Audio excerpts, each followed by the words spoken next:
Bismillahirrahmanirrahim. Assalamualaikum warahmatullahi wabarakatuh. Waalaikumsalam warahmatullahi wabarakatuh. Waalaikumsalam. Alhamdulillahirabbil alamin wassalatu wassalamu ala asrofil anbiya'i wal mursalin nabiyyina Muhammadin wa ala alihi wa sahbihi ajmain. Rabbi shrah li sadri wa yassir li amri wahlul 'uqdatam min lisani yafqahu qawli. Pertama-tama marilah kita panjatkan puji syukur ke hadirat Allah Subhanahu wa taala. Alhamdulillah kita hari ini masih dapat melanjutkan talaki kitab Ahlul Haq was Sunnah edisi ke-11.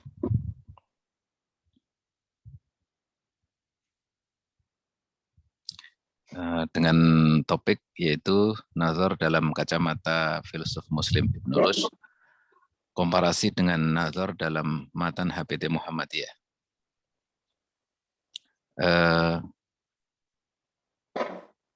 Langsung saja untuk mempersingkat waktu karena mulainya juga mundur.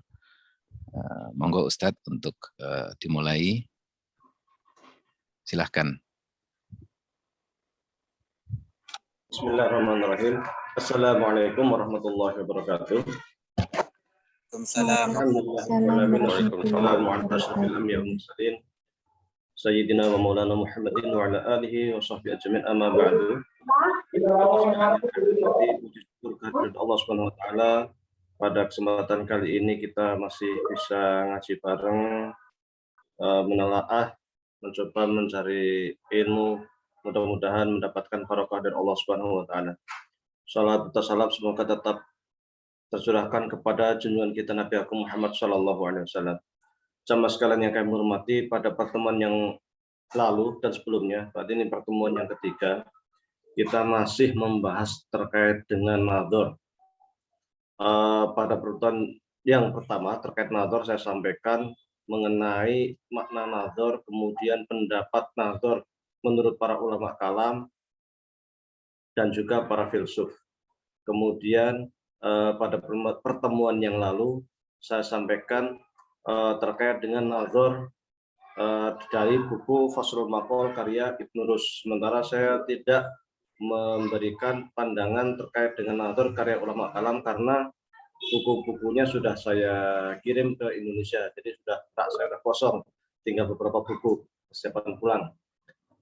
Tapi di pertemuan pertama terkait nazar ilmu kalam sudah saya sebutkan terkait dengan rujukan-rujukan di dalam ilmu kalam yang membahas tentang nazar, diantaranya disebutkan di dalam kitab Asy-Syamil karya Imam Haramain yang tebalnya itu kisaran 700-an halaman kitabnya itu. Bahasa nazarnya juga cukup panjang, kisaran ada 70-an halaman. Kemudian saya sampaikan juga dalam kitab Iqra'ul Afkar fi Usuluddin yang jilid 1, karena itu bukunya itu 5 jilid karya Imam Amidi, di mana di jilid 1 dibahas panjang lebar tentang nazar dan itu lebih dari 100 halaman tentang nazar. Kemudian juga dibahas di dalam kitab-kitab lain lah, termasuk juga buku-buku karya Mu'tazilah, termasuk di dalam itu Al-Mughni dalam ilmu akidah karya Qadhi Abdul Jabbar ya, bukan Al-Mughni karya Ibnu Qudamah. Kalau Al-Mughni Ibnu Qudamah itu fikih. Kalau Al-Mughni karya Qadhi Abdul Jabbar Mu'tazilah itu terkait dengan akidah, bahasan akidah, itu bukunya 22 jilid. Perlu juga digarisbawahi ketika kita mencoba untuk membaca kitab kuning itu sering kita mendapati judul-judul buku yang sama, maka kita harus teliti buku yang sama itu karya siapa, tentang apa, karena jika tidak kita akan terpleset untuk kemudian menyalahkan para ulama, menganggap bahwasanya ulama ini telah menyalahgunakan atau mengganti judul buku ini kemudian atasnamakan dia. Nah, saya sering menemukan seperti itu. Jadi dikiranya itu salah satu ulama menyerobot karya orang, judulnya sama, penulisnya diganti. Enggak. Sering terjadi judulnya itu sama, penulisnya beda. Seperti saya punya buku Al-Ahkam As-Sultaniyah itu dari 2 penulis yang berbeda. Punya kitab Al-Amwal dari 3 penulis yang berbeda. Nah, jadi makanya perlu hati-hati di sini. Saya sampaikan tadi di dalam kitabnya Al-Mughni karya Qadhi Abdul Jabbar Mu'tazilah 22 jilid fikihnya mazhab Syafi'i, akidahnya Mu'tazilah. Beliau juga membahas panjang lebar juga terkait dengan nazar. Kalau di dalam kitab Ibqarul Afkar fi Usuluddin karya Imam Amiti, di situ juga disebutkan mengenai pandangan-pandangan mazhab fitrah, kemudian counter terhadap mazhab fitrah yang menafikan adanya nazar. Jadi sesungguhnya ketika kita membaca buku Al-Ibqar yang sesungguhnya itu muncul sebelum masa Ibnu Taimiyah, tetapi pandangan-pandangan terkait dengan fitrah ternyata juga sudah cukup luas dan panjang lebar. Baik, pada pertemuan sebelumnya juga saya sampaikan bahwasanya nazar itu menurut himpunan Tarjih Muhammadiyah itu hukumnya wajib. Saya akan sampaikan lagi di sini di dalam himpunan Tarjih Muhammadiyah, kitab Iman halaman 13 disebutkan amma ba'du fa innal firqatan najiyata min as-salaf ajma'u 'ala al-i'tiqad bi anna al-'alam kulluhu hadithun khalaqahu Allahu min al-'adam wa huwa ay al-'alam qabilun lil fana wa 'ala anna an-nadhra fil kauni li ma'rifatillahi wajibun syar'an. Bahwasanya firqah najiyah menurut para ulama salaf, mereka berijma bahwasanya alam raya sifatnya baharu yang diciptakan Allah dari ketiadaan. Ini counter terhadap para filsuf yang sebelumnya sudah saya terangkan panjang lebar. Karena filsuf mengatakan alam itu sifatnya qadim. Kemudian wa ala anna nadhra, dan bahwasanya nadhar fil kauni, untuk melihat alam raya, melihat ciptaan Allah, lima arifatillah, untuk mengetahui Allah, itu wajib syar'an, secara syariat. Ini menurut himpunan Tarjih Muhammadiyah, nazar itu wajib secara syariat. Dan tentu ini sangat berbeda dengan pendapat Ibnu Taimiyah yang sangat mengkanter dan menolak epistem nazar. Kemudian kemarin juga sudah saya sebutkan dalil-dalilnya. Kemudian kita coba lagi sekarang. Kita lihat paparan Ibnu Rus di dalam kitabnya Faslul Maqal fi ma bainal hikmah wa syarah wal ittisal. Ini buku kecil yang tersisa di saya sengaja sisakan biar untuk ngaji bareng, lainnya udah biar saya kirimkan. Sebelumnya Ibnu Rus mengatakan bahwasanya yang namanya nazar fil mawjudat itu kan sifatnya juga wajib secara syariat.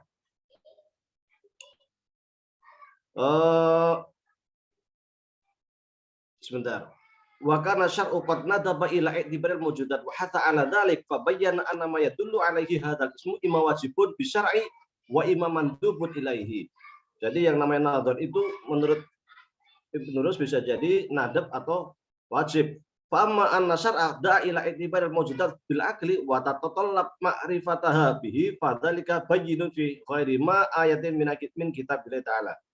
Misal qouli ta'ala fa'tabiru ya ulil absar, ya kan?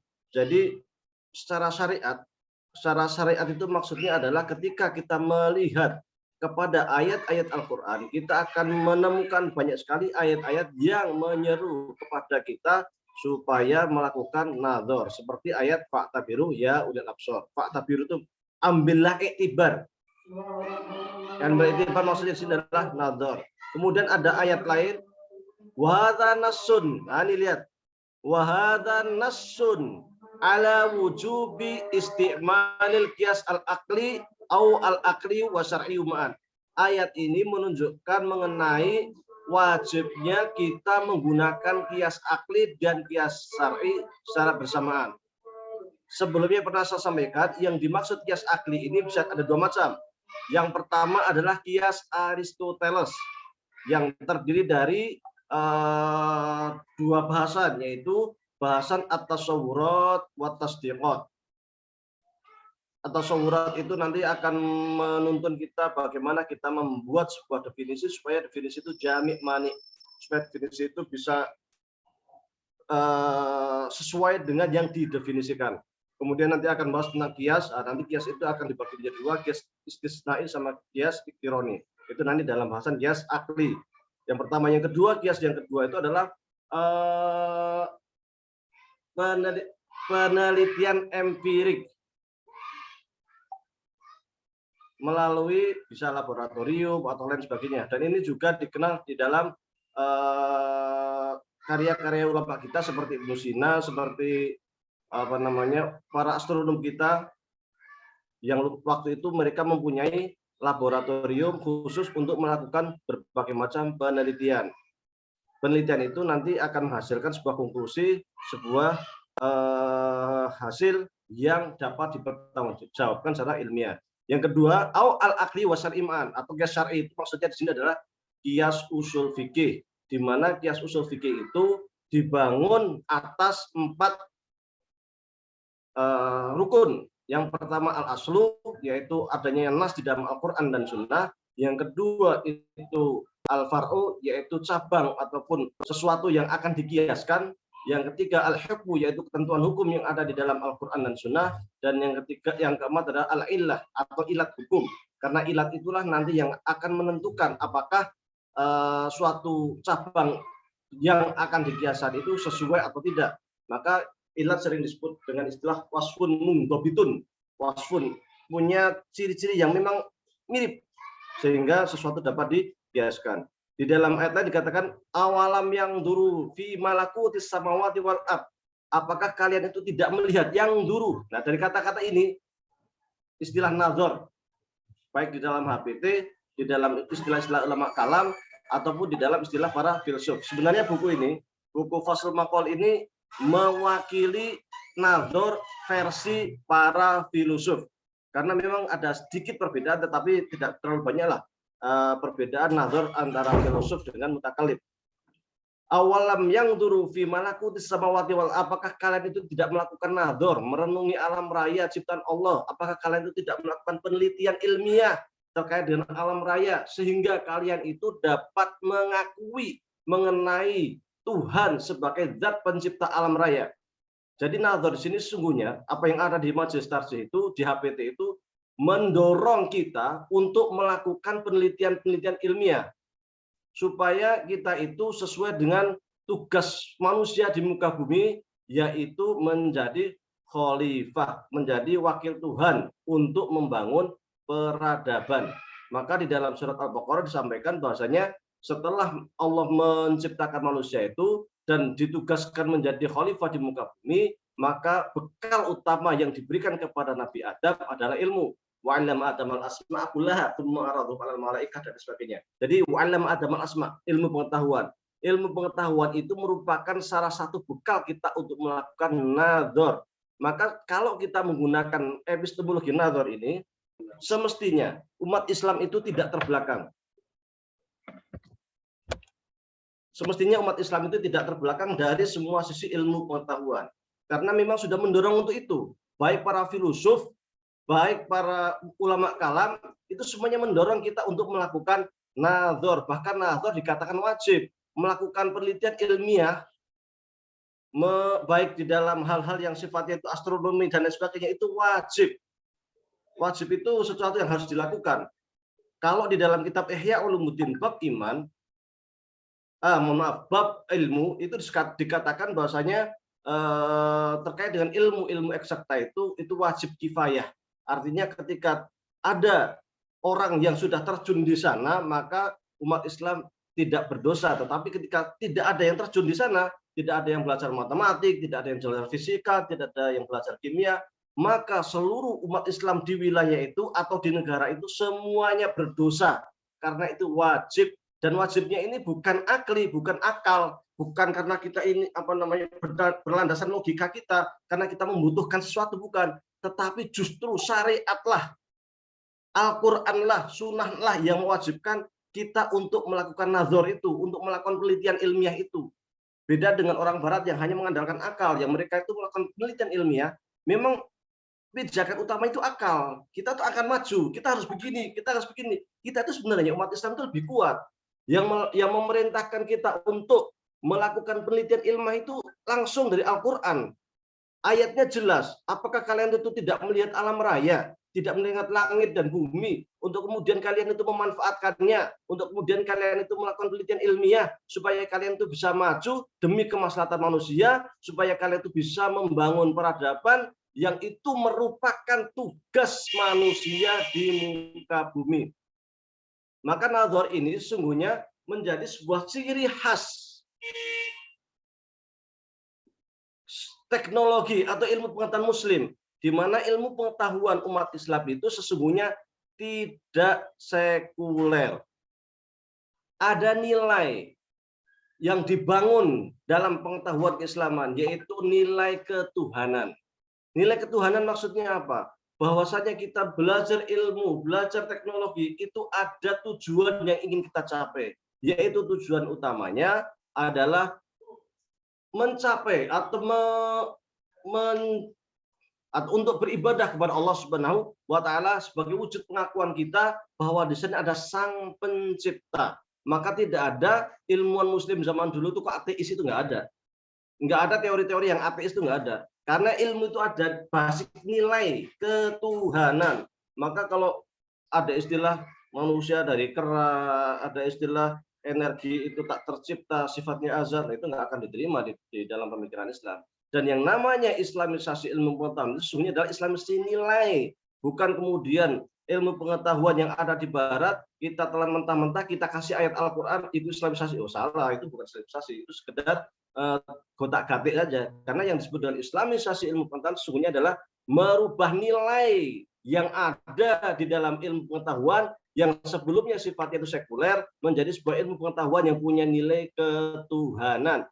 Karena basic nadhar ini merupakan perintah Allah Subhanahu wa Ta'ala, kita berilmu itu karena Allah Subhanahu wa Ta'ala. Maka ketika Anda membaca kitab-kitab klasik yang sifatnya itu terkait erat dengan ilmu pengetahuan, itu pasti di awalnya itu sudah ada pengakuan mutlak. Alhamdulillah, wassalatu wassalamu, ada pembukaan di mana dia itu mengakui bahwasanya saya itu belajar di perintah Allah loh, dan saya belajar itu karena ingin membuka tabir tentang kuasa Allah di alam raya. Sudah ada pengakuan di situ, bukan lepas nilai. Kalau lepas nilai, kalau kita belajar lepas nilai, yang terjadi adalah siswa membuli guru, terjadi dekadensi moral. Karena belajar ilmu hanya untuk ilmu. Ketika dia sudah pinter, sudah menjadi seorang intelektual, yang terjadi apa? Korupsi, ya kan? Ketika menjadi ilmuwan, senjatanya untuk apa? Menghancurkan Irak, menghancurkan Suriah, menghancurkan Afghanistan. Manusia sudah tidak ada nilainya, karena ilmu hanya untuk ilmu, hanya untuk ambisi kekuasaan, hanya untuk mencari harta, hanya untuk mencari kesenangan dunia. Sementara di dunia Islam itu tidak seperti itu. Ilmu pengetahuan itu punya nilai, bukan nilai yang materialistik. Ilmu itu tidak sifatnya itu tidak hanya untuk ilmu, tetapi ilmu sungguhnya merupakan titik anugerah yang Allah berikan kepada kita untuk pada akhirnya kita mengakui bahwasanya di sana ada Tuhan, Sang Pencipta alam, dan kita menggunakan ilmu pengetahuan itu sesuai dengan tugas dan fungsi kita diciptakan, yaitu khalifatullah fil ard, menjadi khalifah atau menjadi wakil Tuhan di muka bumi untuk memakmurkan bumi, menjadi memberikan maslahat bagi seluruh umat manusia, bahkan bukan hanya manusia, maslahat bagi alam raya. Karena di dalam Islam itu dengan nadhar ini sungguhnya kita itu juga akan melihat bahwasanya kita tidak boleh eksploitasi alam raya itu seenaknya sendiri. Kemudian kita tidak kemudian kita menafikan lingkungan, merusak lingkungan, tidak. Semua itu ada nilai, semua ada aturan. Ini adalah implikasi dari nadhar itu sendiri. Sehingga ketika kita melihat bahwa ulama kalam itu memerintahkan nadhar, para filsuf memerintahkan nadhar, HPT, Himpunan Putusan Tarjih, memerintahkan kita untuk nadhar, itu menurut sesungguhnya adalah daya dorong dari para ulama kita supaya umat Islam itu maju di dalam berbagai macam ilmu pengetahuan, dan supaya pengetahuan itu tidak bebas nilai, dan ada nilai, ada tujuan, ada etika daripada ilmu pengetahuan.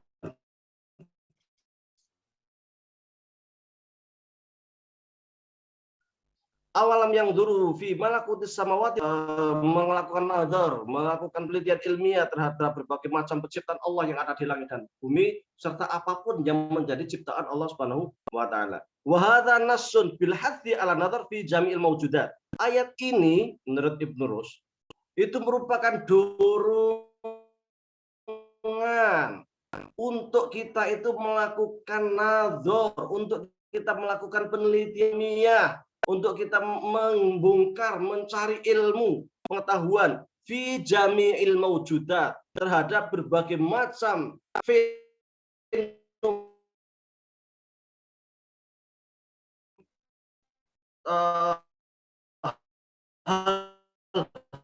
hal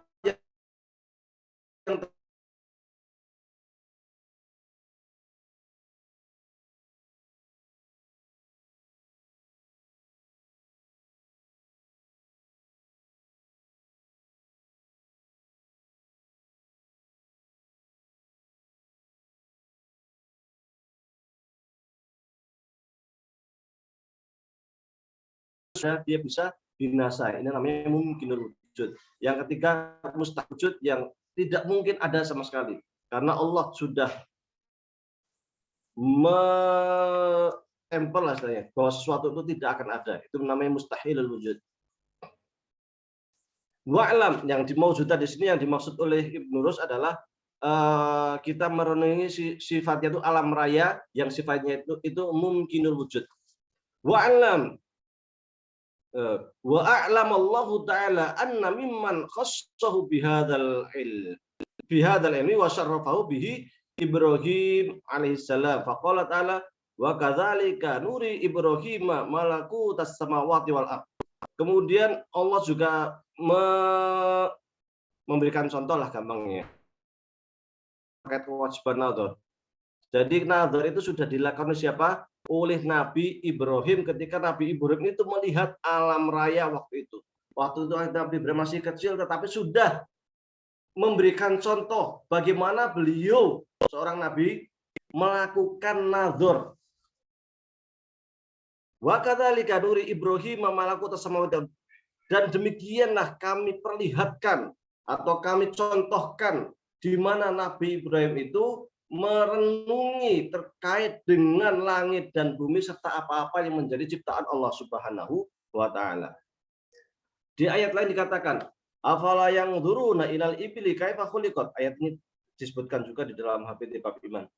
Wa ilas samai kaifa ru'at. Apakah engkau tidak melakukan nazar, melakukan penelitian ilmiah? Halaman 13 tadi yang nanya terkait nazar dalam HPT. Penelitian ilmiah, bagaimana Allah itu menciptakan unta. Unta ini sering dijuluki sebagai safinah al-sahra atau apa? Kapal padang pasir, karena dia itu bisa berjalan sangat jauh dan di dalamnya itu di dalam apa namanya unta ini ada kantong yang menyimpan air sehingga dia mampu berjalan jauh meskipun tidak minum. Jadi sebelum itu minum banyak-banyak, di dalamnya itu ada penampung. Wa qala ta'ala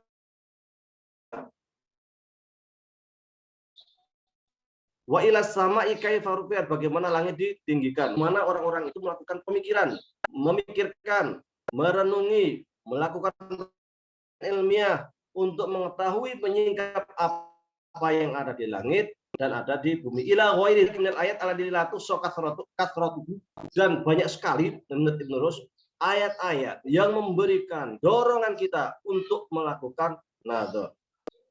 Kemudian Ibnu Rus melanjutkan daruratun nazar. Daruratu an-nazar.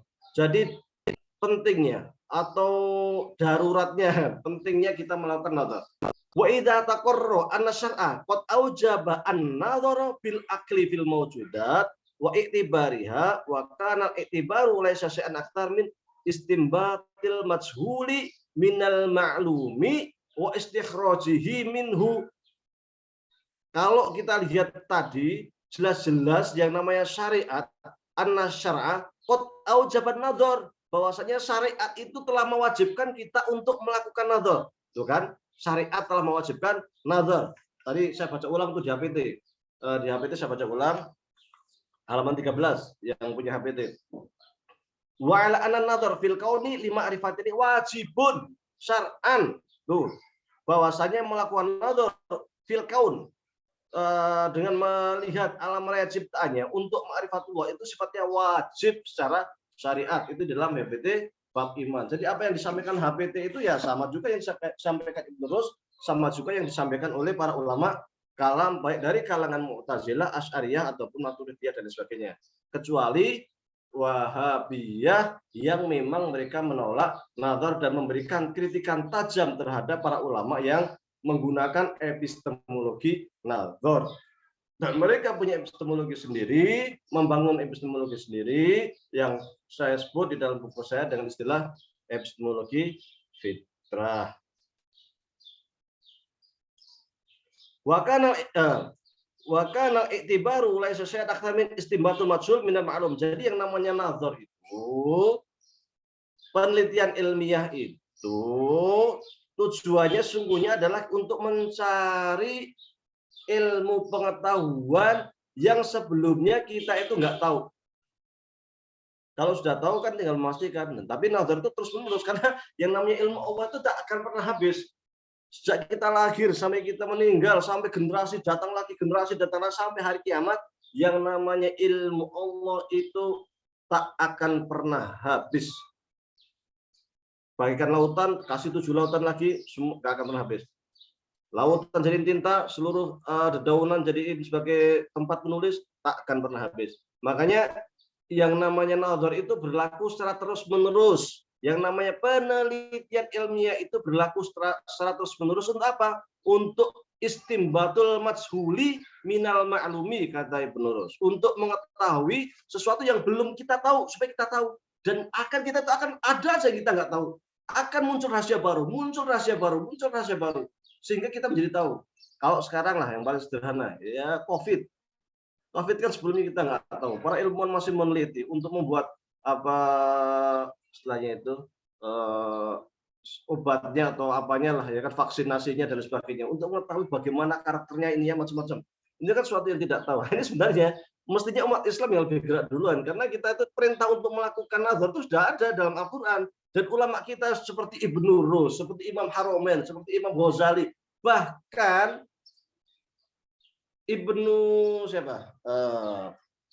Abu Hasan Al-Asy'ari di dalam kitab Al-Lumah juga sudah menyinggung. Abu Asy'ari itu lahir tahun berapa? 260 Hijriah. Sudah lama sekali. Tapi juga sudah banyak menyinggung terkait dengan nazar ini. Mestinya ketika ada hal yang sifatnya baru, yang butuh penelitian, itu umat Islam yang jalan duluan. Tapi kita seringnya itu menunggu hal yang dari barat, karena dari barat itu dianggap maju lah atau apalah, dan atau kita yang tidak punya ilmuwan dan sebagainya. Memang miris ya. Ketika Al-Quran itu memerintahkan kita untuk selalu melakukan nazar, tapi jumlah ilmuwan Muslim kok tidak banyak. Ini kan miris gitu. Bahkan ilmuwan terbesar di dunia itu ya paling banyak ya di Israel. Padahal mereka sebenarnya cuma seberapa. Tapi dari 1000 itu dokter terbanyak itu ya Israel. Padahal mestinya itu kita. Kitab suci kita yang memerintahkan untuk itu. Para ulama kalam sudah teriak-teriak sejak dulu. Himpunan putusan terjebak iman juga sudah ngomong seperti itu. Maka sejatinya Muhammadiyah itu dengan banyaknya universitas itu juga memperbanyak lembaga-lembaga riset. Mestinya dengan spirit HPT. Inilah spirit HPT memerintahkan kita untuk melakukan nazar, kita bangun lembaga riset Muhammadiyah, kan seperti itu. Nah, ini sudah digembar-gembarkan oleh para ulama kalam sejak dulu, sehingga ketika ada yang mengatakan ulama kalam itu menjadi penyebab kemunduran umat, kata siapa gitu kan? Imam Ghazali menjadi penyebab kemunduran umat, kata siapa gitu? Imam Ghazali dalam kitab Ihya di bab ilmu sudah jelas sekali. Para ulama kalam ketika membahas tentang nazar sudah sangat jelas, sangat gamblang sekali. Jadi kalau ada yang mengklaim umat Islam mundur karena Imam Ghazali, karena ilmu kalam dan sebagainya, itu mereka belum belajar ilmu kalam, belum membongkar ilmu kalam. Secara gamblang ilmu kalam itu mengatakan kalian itu harus melakukan penelitian ilmiah, karena penelitian ilmiah itu sifatnya wajib. Dan yang mengatakan wajib itu bukan wajib akli loh, tapi syar'i. Artinya apa? Syariat, Al-Quran, dan Sunnah yang itu mewajibkan kita untuk melakukan penelitian ilmiah. Maka yang namanya membangun universitas, sekolahan, lembaga-lembaga riset itu sesungguhnya adalah kewajiban umat Islam yang itu sudah digembar-gembarkan oleh para filosof kita sejak dulu, oleh para ulama kalam kita sejak dulu, dan juga termaktub di dalam himpunan putusan tarjih. wa istikhraji minhu. Wa hadza huwal qiyas. Ini yang disebut dengan qiyas, yang namanya melakukan penelitian ilmiah itu disebut dengan qiyas. Maka kalau di Al-Azhar itu tingkat 1 biasanya kalau kita belajar mantik itu nanti bab qiyas tasawurat. Masih qiyas Aristo. Yang tingkat 2 itu namanya qiyas at-tasdiqat, masih qiyas Aristo. Nah, tingkat 3 nanti sudah masuk ke dalam al-mantik al-hadits, logika kontemporer. Logika kontemporer itu nanti akan masuk teori-teori filsafat kontemporer, termasuk dalam sistem penelitian ilmiah itu tadi. Ini masuk ke qiyas sebenarnya. Bahasanya aja beda. Kalau orang dulu mengatakan qiyas, tapi sesungguhnya ya penelitian ilmiah itu. Wa hadza huwal qiyas au bil qiyasi fawajibun an naj'ala nadharana fil mawjudati bil qiyas akli. Maka wajib tuh. Berkali-kali Ibnu mengatakan wajib itu. Diulang-ulang. Dan di HP itu juga jelas sore mengatakan wajib. Fawajibun, maka wajib an naj'ala bagi kita untuk menjadikan nadhar kita itu fil mawjudat, terhadap hal-hal yang sifatnya fisik, yang sifatnya nyata, melihat alam raya, fil mawjudat, berbagai hal-hal yang baru itu bil qiyas al-akli, dengan menggunakan qiyas akal. Saya sampaikan tadi yang namanya qiyas akal dibagi menjadi 2, yaitu qiyas Aristoteles itu atau qiyas yang saat ini disebut dengan penelitian ilmiah, atau kalau di Al-Azhar tingkat 3 namanya mantik hadis, mantik kontemporer, logika kontemporer.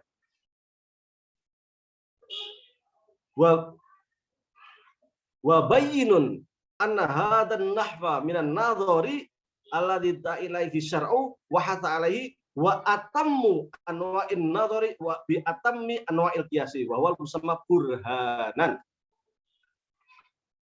Ini dari sini itu sudah sangat jelas bahwasanya yang namanya nadhar yang itu didorong oleh syariat, artinya kita diharuskan untuk melakukan nadhar itu yaitu dengan menggunakan qiyas. Nah, qiyas tadi itu sering juga disebut dengan istilah burhan. Nah, maka kalau di dalam Anda membaca bukunya Abid Al-Jabiri yang judulnya itu Naqdil Aql Arabi.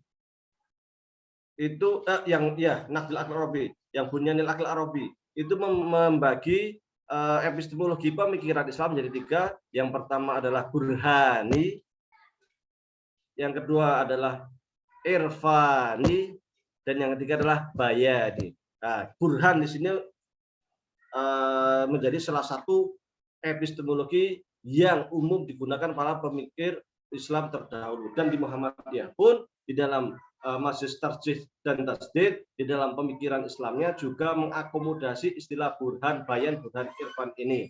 Termasuk di dalamnya adalah qiyas burhan ini yang sesungguhnya merupakan kajian filsafat dan saintis. Wa idza kana syar'u qad athatha ala ma'rifatillahi ta'ala wa sa'iri mawjudati bil burhan wa kana minal afdal aw al-amru dori liman arada ayya'lam Allah tabaraka wa ta'ala wa sa'iral mawjudati bil burhani ayyataqaddama awalan faya'lama anwa'al barakatuh. Wah, ini mungkin kita bahas ke depan ini. Jadi ketika Allah Subhanahu wa taala itu telah memerintahkan kita untuk melakukan kajian empirik, untuk melakukan kajian ilmiah, untuk melakukan nadhar, tentu kita juga harus secara otomatis mengetahui apa itu nadhar, apa itu burhan, apa itu qiyas burhan, apa qiyas Aristoteles, apa itu logika empirik. Dan tentu ini yang lebih layak atau pas untuk mengkaji terkait hal ini tentu para saintifik, karena mereka yang lebih paham, lebih tahu tentang kajian ilmiah, tentang kajian-kajian yang sifatnya empirik. Baik, untuk selanjutnya kita lanjutkan ke dalam sesi dialog. Mudah-mudahan bermanfaat. Assalamualaikum warahmatullahi wabarakatuh.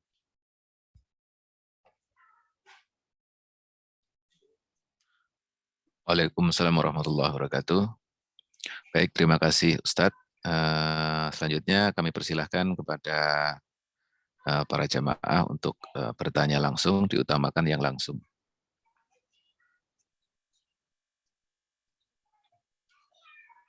Silahkan.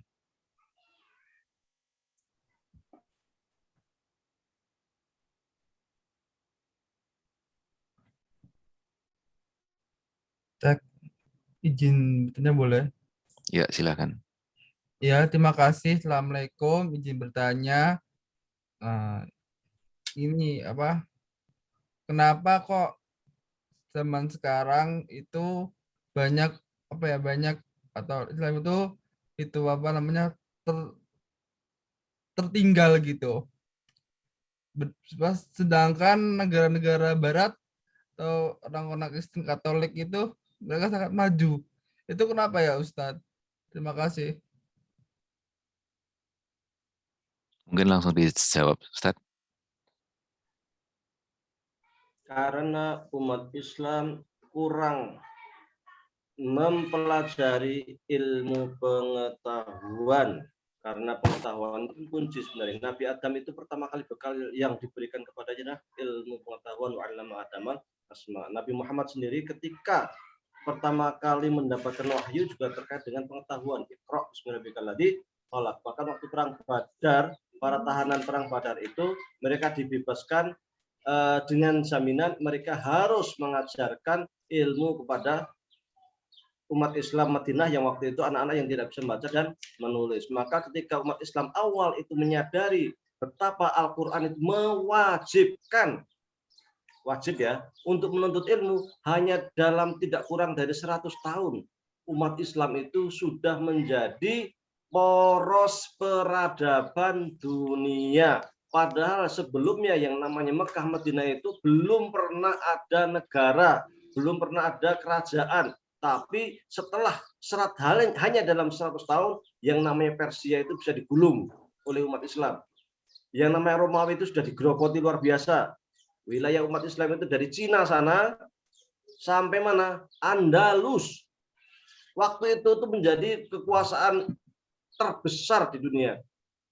Luar biasa. Dan ilmu pengetahuan berkembang luar biasa. Kenapa demikian? Karena umat Islam pada waktu itu menyadari dengan sepenuh hati bahwasanya menuntut ilmu, melakukan riset ilmiah itu sebuah kewajiban. Dan yang namanya ilmu pengetahuan itu sifatnya universal, tidak pandang bulu. Maka pada waktu itu umat Islam tidak alergi dengan berbagai macam pengetahuan yang datang dari non-muslim. Kalau sekiranya itu bagus ya ambil aja. Waktu terjadi penerjemahan buku-buku dari Yunan, terjemahkan ya kan. Ada ilmu dari Persia, terjemahkan. Ada ilmu dari India, terjemahkan. Luar biasa. Jadi semua ilmu apapun diambil oleh umat Islam. Dan para khalifah di masanya sangat menyadari pentingnya ilmu pengetahuan. Sehingga para khalifah itu selalu punya yang namanya tempat untuk diskusi ilmiah para intelektual, para ulama di masanya. Luar biasa. Bahkan Ibnu Harun ar-Rasyid sendiri pada di masa Khalifah Abbasiyah, ketika ada orang yang menulis buku yang dipersembahkan kepada beliau, buku ini ditimbang dengan emas dan dia akan dikasih ganjaran emas. Luar biasa. Jadi dan di masa Khalifah Abbasiyah itu yang namanya tempat-tempat riset itu di mana-mana, perpustakaan itu di mana-mana, universitas itu ada di mana-mana. Sebenarnya seperti yang sering saya sampaikan, penelitian astronomi terutama, riset astronomi terutama, teropong bintang yang model kayak NASA sekarang, itu menjadi ciri khas peradaban Islam klasik. Di setiap tempat kota besar itu selalu ada tempat riset astronomi. Seperti di Baghdad, di Mesir, Kairo ya kan, di Syam, di Asfahan, Iran, itu ada. Karena itu menjadi apa ya? Kemudian rumah sakit, setiap rumah sakit itu mesti ada sampingnya itu apa? Laboratorium penelitian. Jika ada penyakit baru atau apa yang harus diteliti, maka jangan heran kemudian Ar-Razi punya kitab Al-Hawi Al-Kabir, buku kedokteran yang terjadi 16 jilid. hanya membahas tentang kedokteran yang sangat lengkap, yang luar biasa, yang menjadi rujukan bangsa Eropa sampai 6 abad. Ibnu Sina punya kitab buku Al-Hay'ah, itu astronomi yang sangat luar, kedokteran 4 jilid besar yang sangat luar biasa. Jadi luar kita itu memang apa aja dipelajari, semua dipelajari. Bukan hanya ilmu pengetahuan, kalau zaman sekarang istilahnya ilmu pengetahuan umum ya, tapi ya semua dipelajari. Dan dari manapun diambil, selama itu memberikan manfaat bagi umat Islam. Maka saat ini pun sama, kita juga nggak boleh alergi, mentang-mentang dari barat nggak diambil. Ya nggak juga, selama itu bermanfaat ya kita ambil. Facebook ya kita manfaatkan, Zoom kita manfaatkan, selama itu memberikan manfaat kepada umat Islam. Dan sebisanya, siapa tahu suatu saat nanti umat Islam bisa memproduksi sendiri, ya kan? Dan seperti itu. Tapi awal-awalnya jika hendak menerjemah, ambil aja semua dari non-Muslim. Sebagian ulama kita juga mengambil dari non-Muslim. Jadi tidak ada alergi di dalam ilmu pengetahuan. Tidak ada istilah alergi, oh ini dari barat, oh ini dari ini, oh tidak ada. Maka istilah Imam Ali, al-hikmah dolatul muslim, anna wastaufa wa haku biha. Yang namanya hikmah itu, ilmu pengetahuan itu permata orang muslim. Dimanapun kamu ketemu, ambil. Entah di Eropa, entah di Amerika, entah di Australia, entah di Jepang, entah di Korea, ketemu, ambil. Dulu pada zaman Nabi Muhammad SAW itu orang Madinah itu tidak ada yang bisa bahasa Ibrani, yang orang Islam. Tapi kemudian sering ada surat-surat kenegaraan dari orang Yahudi. Maka bagi Rasulullah ini bahaya kalau surat kenegaraan harus kita minta penerjemah dari luar, dari orang Yahudi. Nanti kalau ada rahasia negara bocor ya. Maka kemudian memerintahkan kepada Zaid bin Sabit untuk belajar bahasa Ibrani. Konon hanya dalam kisaran 12 hari sudah bisa menguasai bahasa Ibrani. Ya, bahasa Ibrani kan bukan bahasa Arab, ya bukan bahasa Arab. Sekarang ya kita harus belajar bahasa Inggris, belajar bahasa Prancis, belajar bahasa apa aja. Yang penting itu memberikan manfaat bagi kita semua. Wallahu a'lam.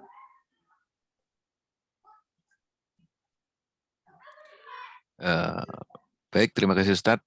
Penanya selanjutnya dipersilahkan.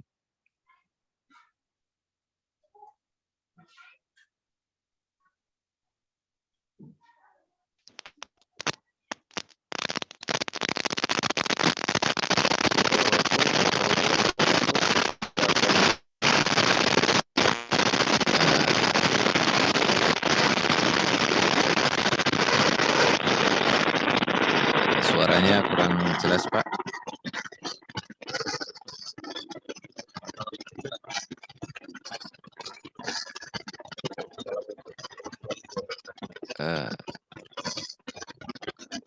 Jelas Pak, jawabannya Pak.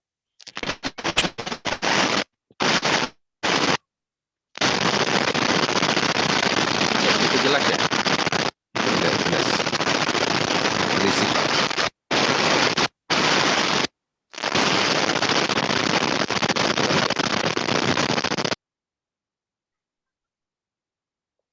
Bisa diulangi?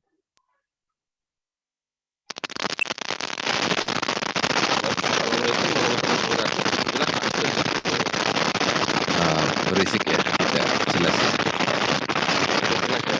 Ini aja deh, saya bilang lewat chat aja. Nah ini udah jelas. Ya, silakan buat yang live ya. Silakan, udah jelas sekarang, okay. Pak. Ya. Baik, terima kasih. Saya lihat dari beberapa penjelasan Ustadz Wahyudi terkait ilmu kalam,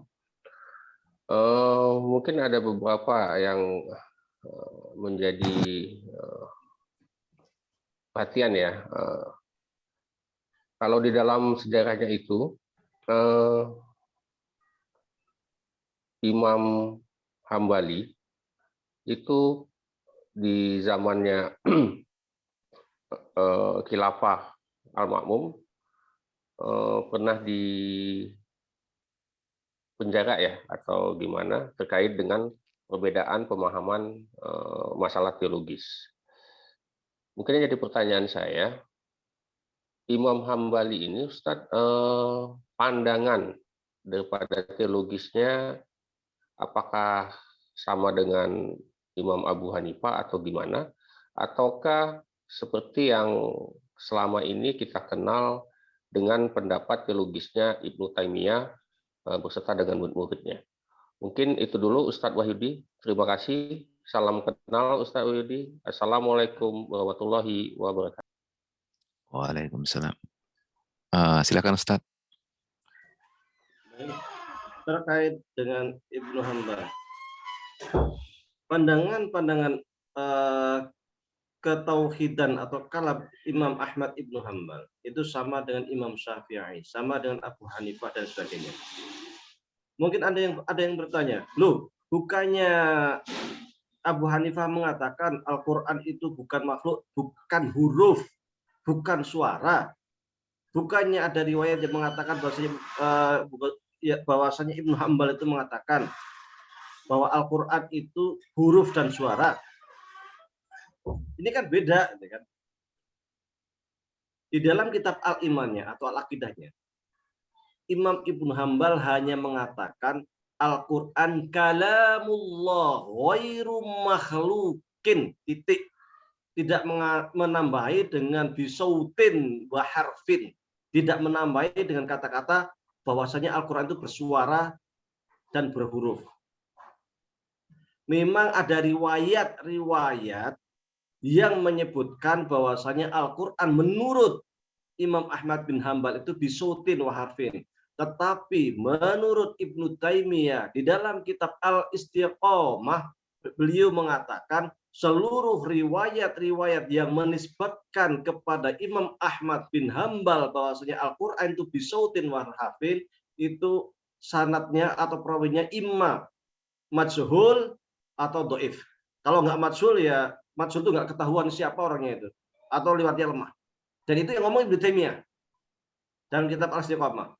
Artinya yang kita ambil langsung dari bukunya Imam Ahmad bin Hambal di dalam bukunya Al-Aqidah atau Al-Iman adalah bahwasanya Al-Quran itu ghairu makhlukin.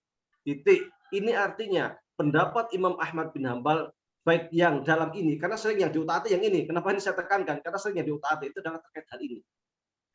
Karena nanti Ibnu Taimiyah wa ma ba'dahu dan setelahnya dari kalangan Wahabiyah itu sering mengatakan ini, bahwa Al-Quran itu ya makhluk di satu sisi, tapi juga qadim di sisi lain. Nah, jadi Ibnu Hambal itu tidak berbeda dengan Imam Syafi'i dalam semua hal, tidak berbeda dengan Imam Ahmad, dengan Imam Abu Hanifah dalam semua hal, tidak berbeda dengan Imam Laits, tidak berbeda dengan Imam Auza'i, dengan Hasan Al-Basri dan lain sebagainya.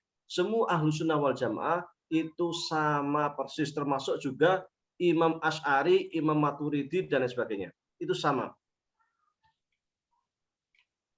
Hanya yang namanya Imam Asy'ari itu mempunyai buku yang lebih tebal dibanding Imam Ahmad bin Hambal, yaitu terkait dengan struktur bangunan ilmu kalam, yaitu di dalam bukunya Al-Lum'a', kemudian Ushul Ahlussunnah wal Jamaah, kemudian buku yang lain juga apa nih, saya nggak bawa ya.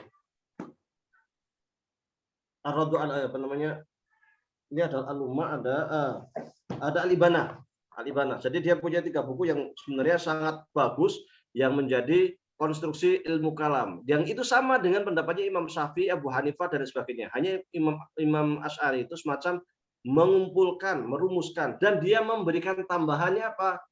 Dengan logika, ilmu logika, sehingga bangunan ilmu kalamnya lebih kuat, dan ini yang sering diikuti oleh para ahlu sunnah yang sekarang. Sehingga ketika ada mengatakan ahlu sunnah itu biasanya merujuknya itu ke Imam Abu Hasan Al-Asy'ari atau Imam Maturidi atau Athariyun. Athariyun itu Imam Ahmad bin Hambal. Yang kedua, apakah pendapat Imam Ahmad bin Hambal itu sama dengan Ibnu Taimiyah, Muhammad bin Abdul Wahhab dan lainnya? Sangat berbeda. Berbedanya dari mana? Dari banyak sisi. Banyak sisi. Contoh, yang pertama yang saya katakan tadi, Imam Ahmad hanya mengatakan Al-Quran ghairu makhluk. Al-Quran itu bukan makhluk, itu kalamullah. Karena dia kalamullah, maka dia itu qadim. Bahkan Imam Ahmad hanya untuk membela pendapatnya bahwasanya Al-Quran itu qadim, rela dicambuk, dipenjara pada masa Al-Ma'mun oleh khalifah yang teologinya menganut paham Mu'tazilah di mana dia mengatakan Al-Qur'an itu makhluk. Tetapi Ibnu Taimiyah mengatakan Al-Qur'an sebagai kalamullah itu dari satu sisi dia itu qadim karena dia sifat Allah. Kalamullah. Tetapi qadimnya itu sifatnya satu sisi hadis. Kenapa hadis? Karena dia yang namanya kalamullah itu kan sesuatu yang terkait dengan huruf, terkait dengan bahasa. Yang namanya bahasa huruf itu dulu nggak ada menjadi ada. Makanya Quran berbahasa Arab, Ibrani berbahasa Injil berbahasa Ibrani kan beda bahasa karena memang bahasa itu ya makhluk. Makanya Ibnu Taimiyah mengatakan Al-Qur'an di sisi lain ya makhluk. Karena Allah itu sebelumnya tidak berbicara, kemudian berbicara dan berbicara itu biharfin wa sautin. Nah, beda dengan Ahmad bin Hambal yang mengatakan Quran itu hanya kalamullah titik, tidak sampai menjurus ke sana. Adapun Imam Ar-Razi dan para ulama Asy'ariyah memberikan tanggapan pendapat ini dengan mengatakan bahwasanya Al-Qur'an dari sisi bahasa Arab, bahasa Ibrani, kalau Zabur Taurat mungkin bahasa Ibrani, dari sisi bahasa ini itu memang makhluk. Jadi bahasanya sendiri makhluk, tetapi itu bukan Al-Qur'an. Yang namanya Al-Qur'an kalamullah itu sesungguhnya adalah jauharatul Qur'an, kalam nafsi. Yang kalam nafsi itu bukan makhluk. Yang kalam nafsi inilah yang sering dikaji oleh ulama kalam. Sementara yang bahasa Al-Qur'an itu yang alif lam mim, yang Al-Fatihah, surat Al-Fatihah dan sebagainya menggunakan bahasa itu adalah makhluk yang itu dikaji oleh ulama usul fikih di dalam ilmu semantik atau dilalatul alfat. Jadi ada dua, Quran itu mengandung dua hal. Dari sisi kebahasaan ghairu makhluk, bukan makhluk. Dari sisi kebahasaan dia makhluk, tetapi dari sisi substansi atau jauharatul Quran itu qadim. Ibnu Taimiyah mengatakan semuanya Al-Quran itu adalah makhluk atau qadim. Gak kontradiksi, itulah kontradiksi yang pertama. Yang kedua, Ibnu Taimiyah menggunakan tiga tauhid lagi. Menggunakan tauhid rububiyah, uluhiyah, asma wa sifat. Itu juga tidak dilakukan oleh Ahmad bin Hambal. Sesungguhnya apa yang dilakukan oleh Ibnu Taimiyah itu merupakan implikasi dari epistemologi fitrah. Apa itu epistemologi fitrah?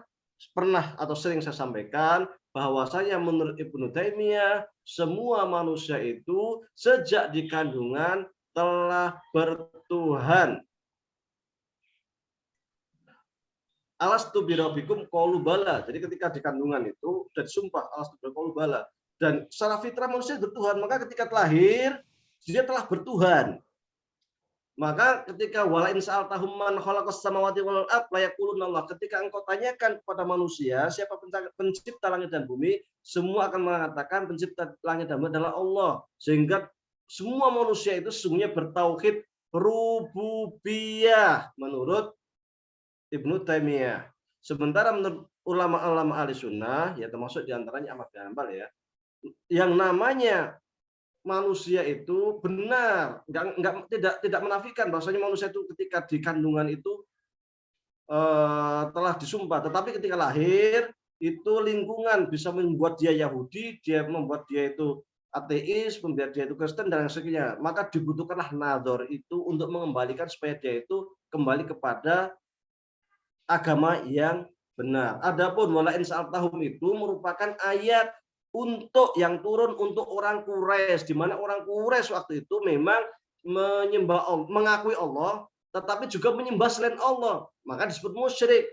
Musyrik itu menyekutukan, sekutu artinya mengetahui Allah, tapi juga menyekutukan menyembah yang lain selain Allah gitu.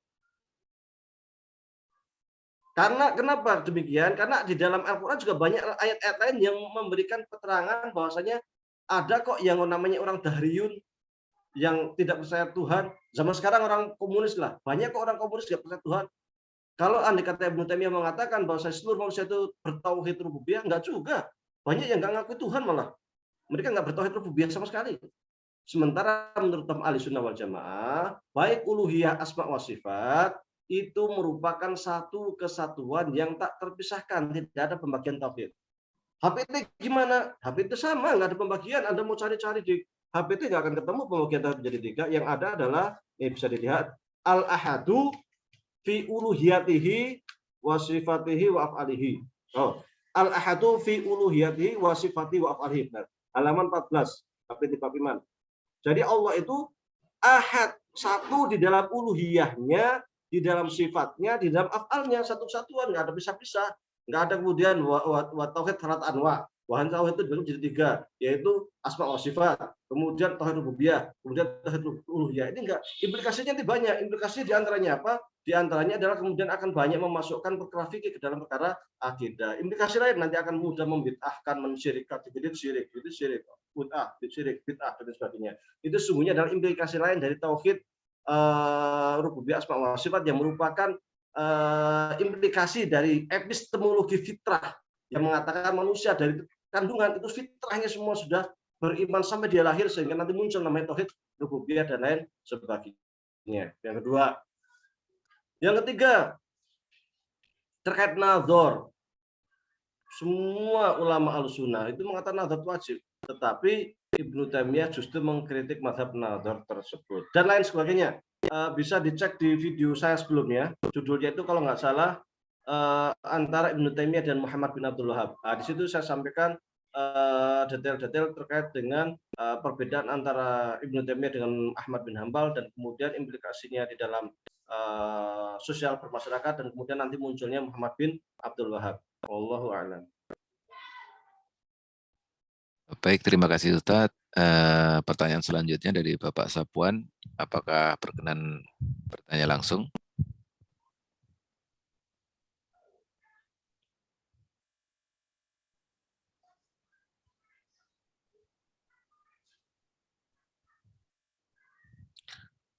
Atau kami bacakan? Bismillah, izin bertanya Ustadz, di beberapa perguruan tinggi Muhammadiyah mulai dibentuk pusat-pusat studi yang konsen dalam mendalami ilmu-ilmu agama. Namun dalam penelitian khususnya mengkaji dan menafsirkan Al-Quran, menggunakan juga metode tafsir hermeneutik. Pertanyaannya, bolehkah menafsirkan Al-Quran dengan penafsiran lain? Apakah ilmu tafsir belum cukup untuk menguak isi Al-Quran? Terima kasih.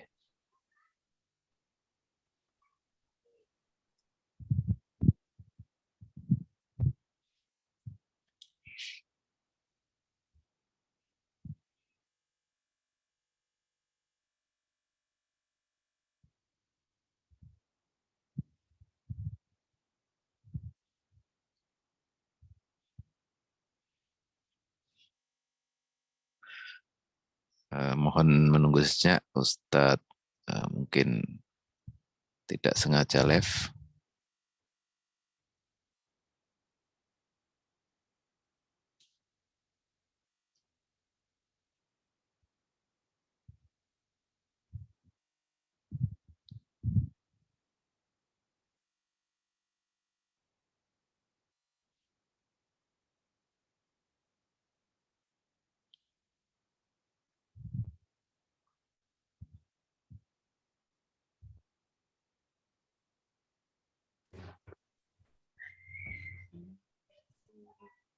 Ya, mohon maaf nanti.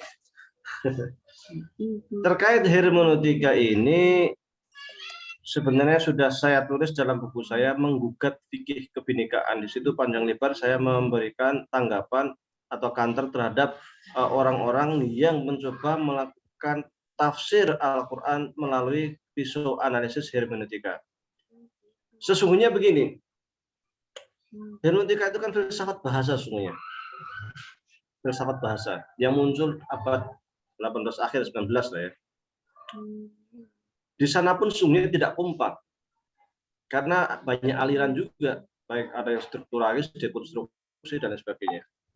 Pada intinya adalah ada beberapa aliran madhab hermeneutika, satu diantaranya yang melihat bahwasanya ketika ada manusia, seseorang yang menulis sebuah teks, sebuah nas, sebuah bahasa, sastra atau apapun, maka sesungguhnya dia itu ya sudah menyampaikan.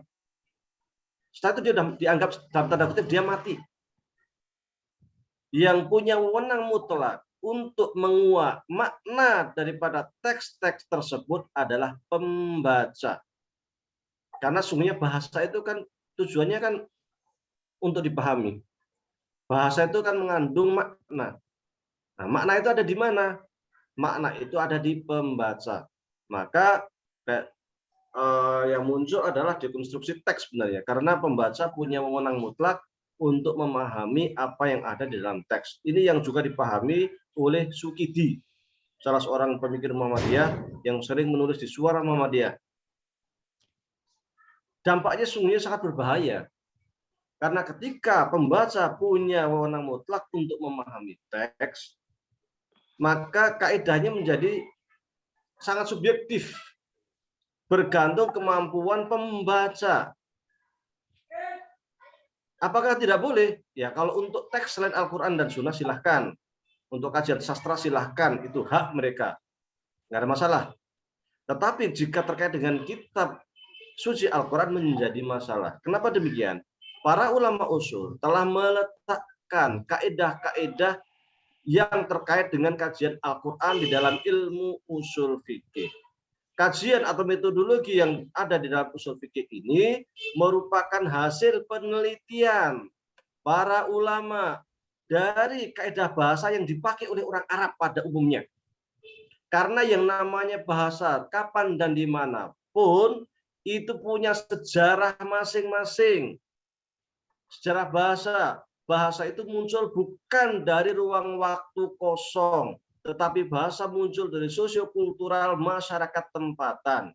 Oleh karena itu, setiap bahasa mempunyai struktur, mempunyai keadaan yang berbeda-beda, sehingga ketika kita mengkaji sebuah bahasa, kita juga harus menyelami sosiokultural yang melatar belakangi munculnya bahasa tersebut.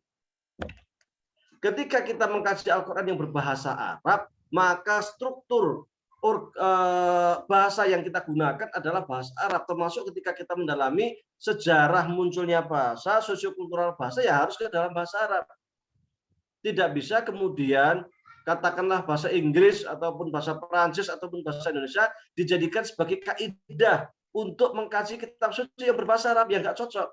Dari strukturnya saja udah beda. Mubtada, khobar, fi'il, fa'il, maf'ul. Beda dengan SOP, subjek, predikat, objek. Nggak bisa. Belum lagi ketika kita nanti bicara balaghah dan sebagainya. Belum ketika kita membaca terkait dengan huruful ma'ani, di mana kata bi dalam bahasa Arab itu bisa litab'id, bisa iltisaq dan macam-macam.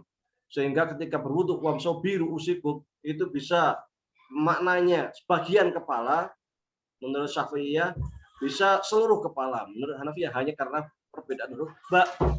Nah, ketika kita mengaji dalam bahasa Arab itu, para ulama kemudian membuat kesimpulan bahwasanya bahasa itu untuk memahaminya ada yang disebut dengan qat'i ad-dilalah. Ada yang namanya dhanni ad-dilalah. Apa itu qat'i dan dhanni? Qat'i maksudnya adalah ketika kita dilalah ya, memahami sebuah teks, itu semua sepakat ia hanya punya satu makna saja. Memang kaidah bahasanya seperti itu, baik bahasa sehari-hari yang dipakai oleh orang Arab maupun dalam Al-Quran. Itu cuma punya satu makna, sehingga nggak bisa kemudian ditafsir ulang. Contoh, qul huwallahu ahad, Allah itu Esa.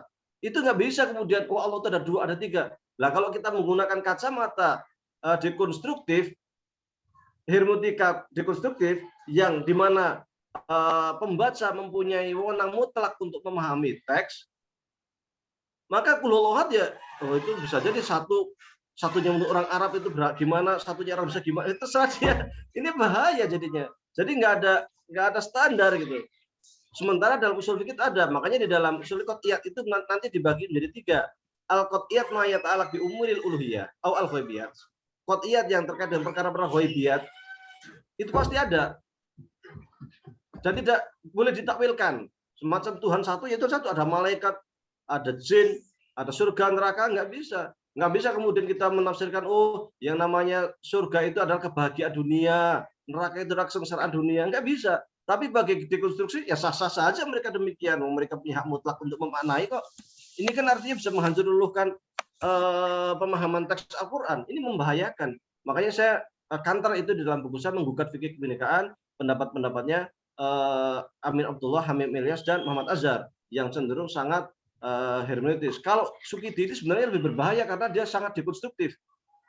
Ada aliran lain, yaitu di mana dia melihat bahwasanya sebentar, tadi qat'iyat ketuhanannya. Nanti ada lagi qat'iyat itu terkait dengan akhlak. Yang namanya akhlak itu berbohong itu ya nggak boleh, korupsi itu ya nggak boleh. Ya, itu qat'iyat. Artinya apa?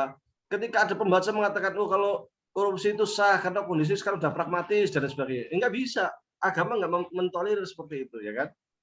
Kemudian yang ketika qat'iyat terkait dengan persoalan-persoalan fikih itu ada sholat itu wajib, puasa itu wajib, zakat itu wajib, pembagian waris sudah diatur, itu udah qat'i nggak bisa dirubah gitu. Dan ayat-ayat qat'iyah di dalam Al-Quran tidak banyak dibanding yang dhoni. Dhoni itu ayat yang punya lebih dari satu makna karena macam-macam. Bisa karena perbedaan hurufnya, siakul kalamnya, struktur bahasanya, kiasan atau tidaknya, atau dia itu satu bahasa punya dua arti dan lain sebagainya.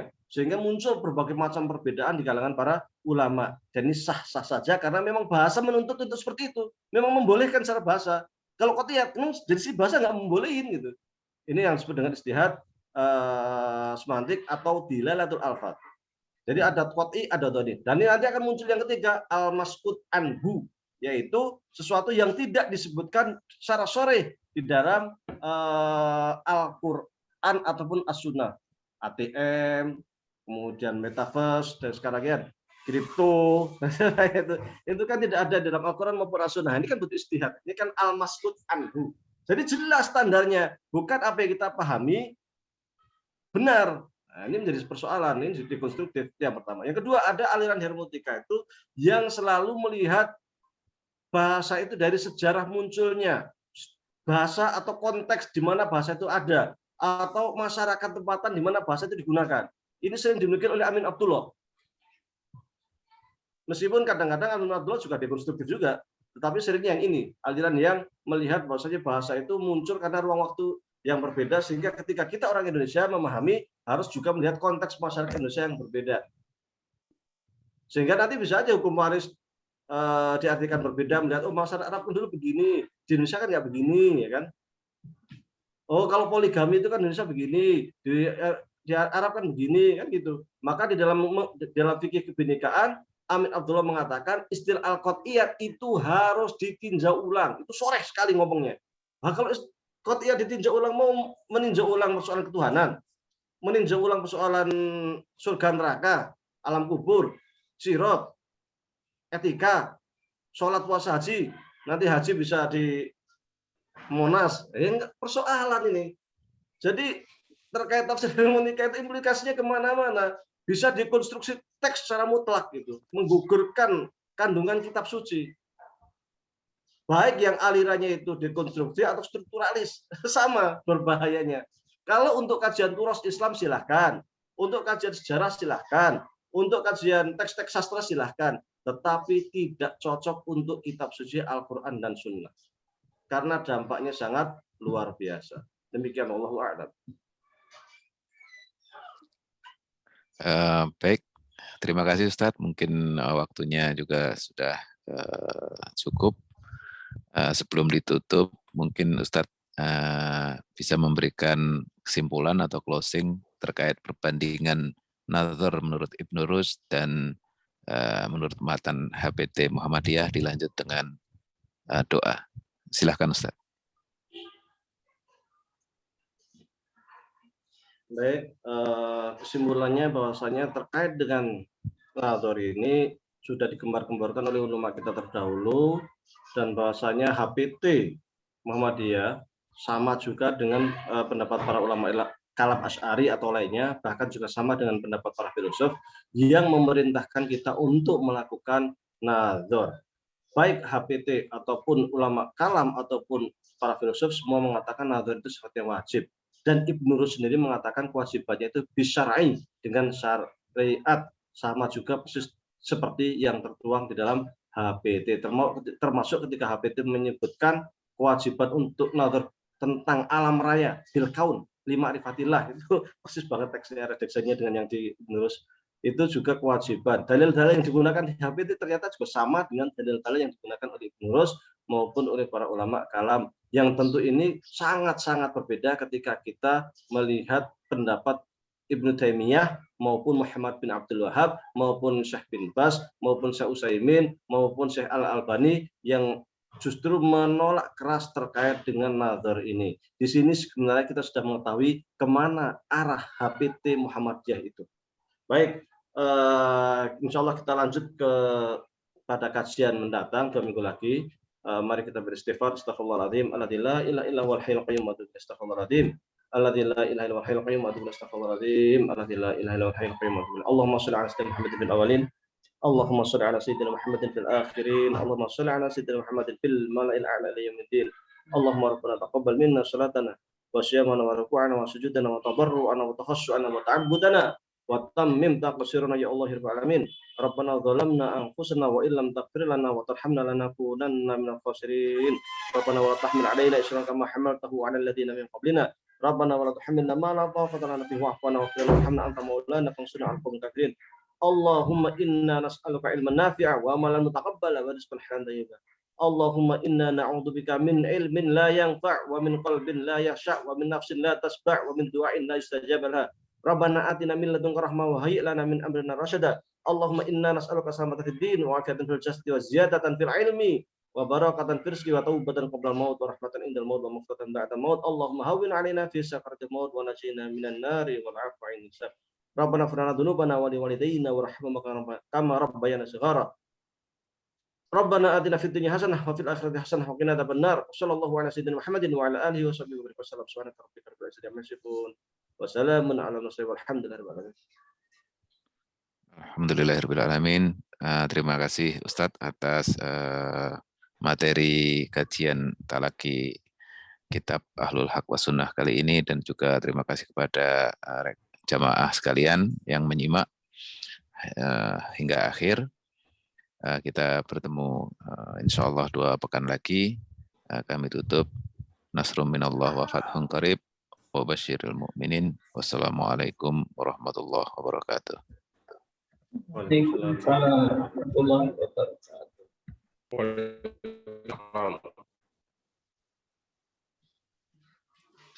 Terima kasih Ustaz.